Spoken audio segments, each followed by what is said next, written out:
Le monde entier fait face à plusieurs difficultés et donc beaucoup d'enjeux environnementaux.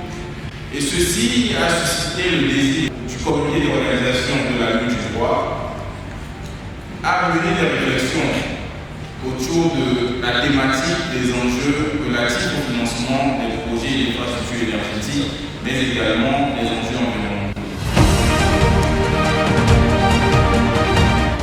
Bonsoir et bienvenue à la deuxième édition de la Nuit du droit, un événement porté par l'association togolaise pour la promotion du droit, ATPD, et qui s'affirme désormais, on peut le dire, comme le rendez-vous incontournable de la sphère du droit togolais.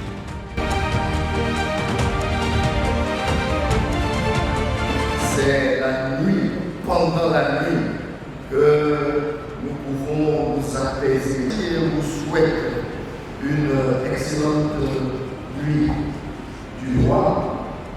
Attention, si vous rencontrez des fantômes, juristes, fuyez.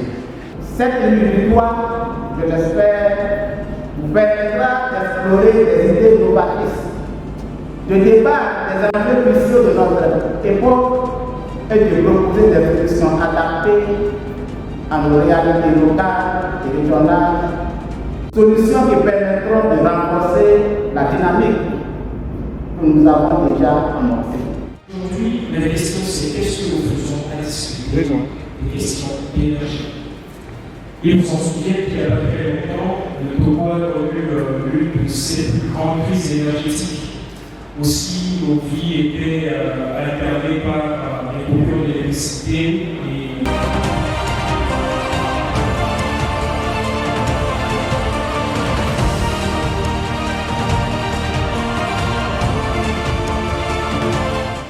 si on entreprend dans le domaine du recyclage des déchets, je pense qu'on contribue à une double fonction, sensibilisation, protection de l'environnement, mais aussi on se fait du bénéfice. Au Togo, on ne fait pas entrer des produits contenant l'ammoniac. Donc c'est une mesure qui permet de réguler le service d'ordre environnemental.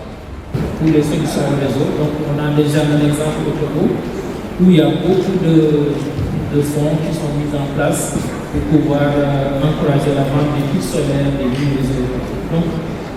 Pour ratifier la volonté politique en la matière ne fait pas défaut, les textes existent, les textes sont ratifiés et sont disponibles pour que la durabilité rentre dans les principes au Togo.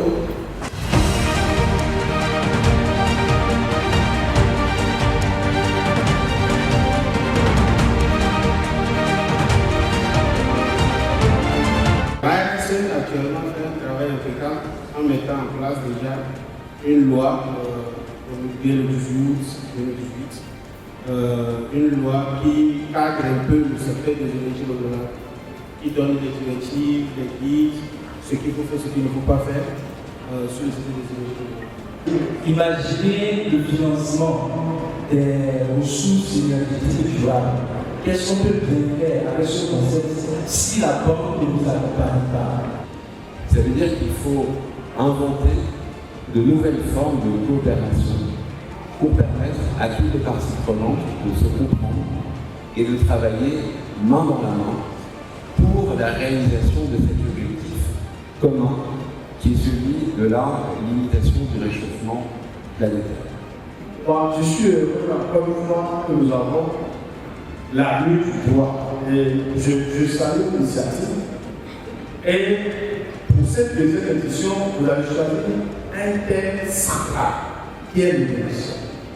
J'attire l'attention que notre problème, c'est que les lois, les forces de loi ne sont pas présentes.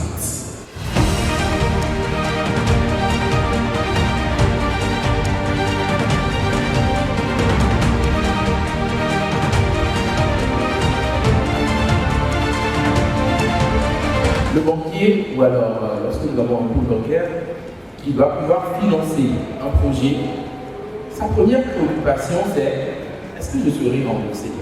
On sait que le secteur privé peut très rapidement mettre en avant beaucoup plus les intérêts personnels au détriment des intérêts des populations que naturellement l'État cherchait à protéger.